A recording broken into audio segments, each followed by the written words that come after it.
Jamie Metzl now, senior fellow at the Atlantic Council, former national security official during the Clinton administration.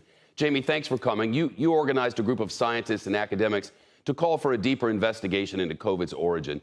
Explain why it's so important to determine exactly where this came from.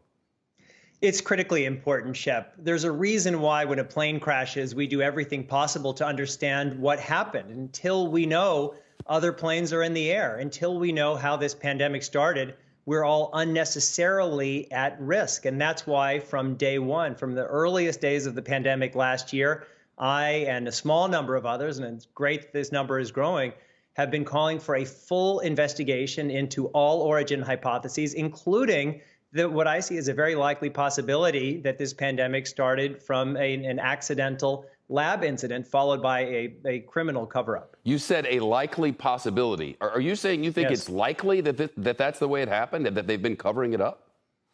Yes. Why? I think that's the most likely hypothesis. Well, first you have to look at what this is. It's a bad coronavirus. Why would you have a bad coronavirus outbreak in Wuhan and not in southern China where these horseshoe bats are located?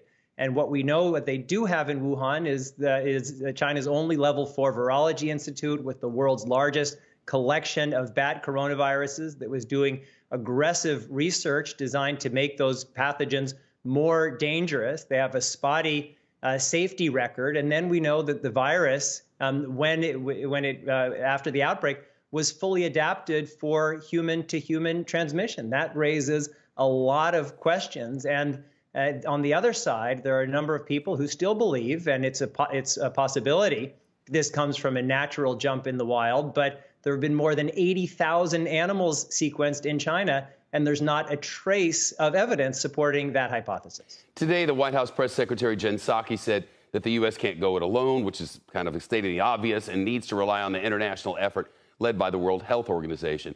Is there anything the U.S. could be doing beyond what it is doing or taking a bigger role in the process, especially with a lack of transparency from the Chinese?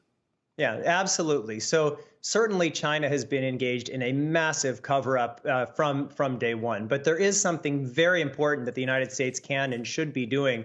Right now, the World Health Assembly is meeting. And the United States should be doing everything possible with our allies to demand a comprehensive investigation into COVID origins with full access to all the records, samples, and personnel in China and beyond. If China wants to thumb its nose at the rest of the world in spite of more than 3 million people dead, let them make that statement. If that's the case, there's a lot that we can do as a parallel investigation with the United States and allies and partners and scientists around the world. We cannot afford to have the world's worst pandemic in a century and not even bother to fully investigate. Jamie Metzl, thanks so much.